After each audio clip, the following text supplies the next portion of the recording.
Assalamualaikum warahmatullahi wabarakatuh. Perkenalkan, nama saya Nurika Dewi dengan NIM 250231110008. Saya dari Prodi Ekonomi Pembangunan kelas A. Di sini saya akan menjelaskan studi kasus Shopee versus Tokopedia. Apakah Shopee akan lebih unggul jika dibandingkan dengan e-commerce lain? Pertanyaan yang pertama, berdasarkan kasus ini dan data industri 2020 sampai 2024, identifikasilah 3 masalah strategis paling kritis yang dihadapi Shopee pada tahun 2025. Masalah yang pertama, memiliki saingan dengan TikTok Shop dan Tokopedia. Gejalanya, pengguna Shopee banyak yang meninggalkan Shopee karena mereka lebih tertarik belanja lewat live streaming di TikTok Shop atau Tokopedia yang berkolaborasi dengan TikTok Shop. Karena tidak perlu lagi berpindah aplikasi. Penyebabnya, TikTok Shop sangat kuat di live komersi, banyak influencer yang rutin live dan promosi yang ditawarkan besar-besaran. Buktinya, live CO Mercy traffic Tokopedia naik 240% sejak integrasi TikTok Shop. Akibat jangka panjangnya, Shopee bisa kehilangan konsumen dan penjualnya bisa turun pastinya. Masalah yang kedua, tingginya biaya subsidi. Gejalanya, Shopee sering bagi gratis ongkir, cashback, promo besar, dan mengakibatkan keuntungan tetapi Shopee semakin kecil. Penyebabnya, Shopee memberi promo besar supaya menarik minat pengguna untuk berbelanja. Buktinya, saat subsidi dinaikkan, kerugian perusahaan juga naik. Akibat jangka panjangnya, perusahaan terus mengalami kerugian, sulit mendapatkan laba sehingga keuangan perusahaan mengalami masalah. Dan masalah yang ketiga, logistik dan gudang mahal. Gejalanya, biaya gudang Shopee naik dan pengiriman banyak memakai sistem SLS. Penyebabnya, mereka banyak gudang sehingga biaya untuk gaji, listrik, sewa sistem mengeluarkan biaya besar. Buktinya, biaya logistik SLS meningkat 11% akibat infrastruktur pergudangan baru. Akibat jangka panjangnya, jika penjualan turun, biaya gudang tetap ada, tinggi dan menyebabkan kerugian besar pada Shopee. Lanjut ke pertanyaan kedua. Jika Anda adalah Chief Marketing Officer Shopee Indonesia, rancang ulang strategi 4P untuk menghadapi ancaman TikTok Shop plus Tokopedia. 4P, yang pertama, produk. Shopee langsung memblokir reseller tidak amanah yang sering menipu konsumen seperti barang yang dikirim tidak sesuai. Resikonya, reseller penjual yang terblokir akan komplain atau protes dan kemungkinan akan menyebarkan citra negatif ke Shopee melalui media sosialnya. Dampak ketiga segmen. Yang pertama ada konsumen baru. Plus merasa lebih aman dan percaya untuk berbelanja di Shopee dan risiko tertipu lebih kecil. Minusnya, muncul narasi negatif di media sosial dari reseller yang terblokir sehingga muncul opini negatif yang mengakibatkan konsumen baru ragu untuk berbelanja. Yang kedua, konsumen aktif. Plusnya, kepercayaan terhadap kualitas produk Shopee meningkat. Minusnya, konsumen harus mencari dan menilai toko baru yang terpercaya. Yang ketiga, konsumen sensitif harga. Plusnya mengurangi trauma belanja murah tapi kualitas buruk. Minusnya bisa muncul persepsi Shopee tidak lagi termurah.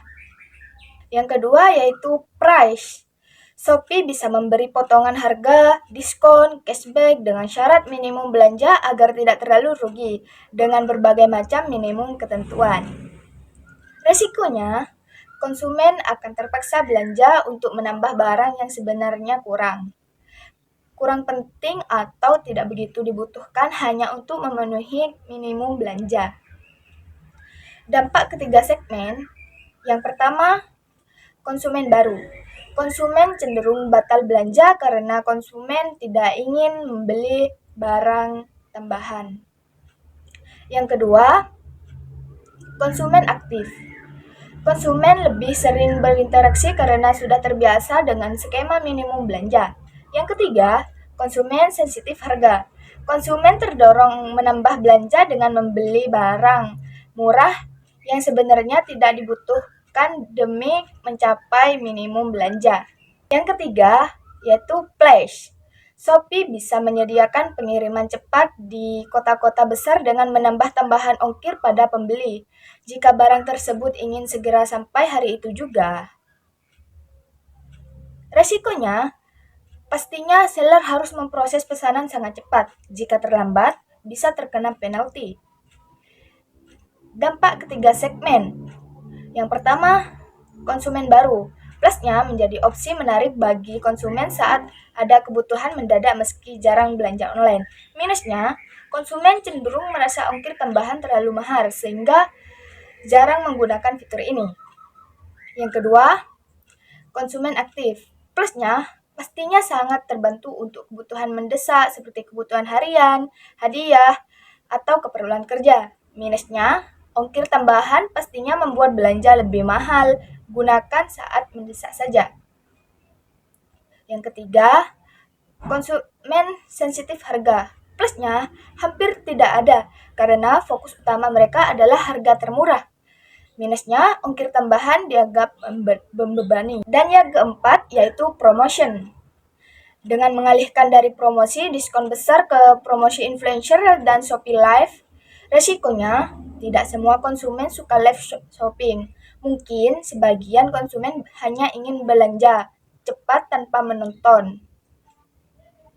Dampak ketiga segmen, yang pertama, konsumen baru. Plusnya, lebih percaya membeli karena rekomendasi jelas melalui live dan bisa langsung tanya-tanya.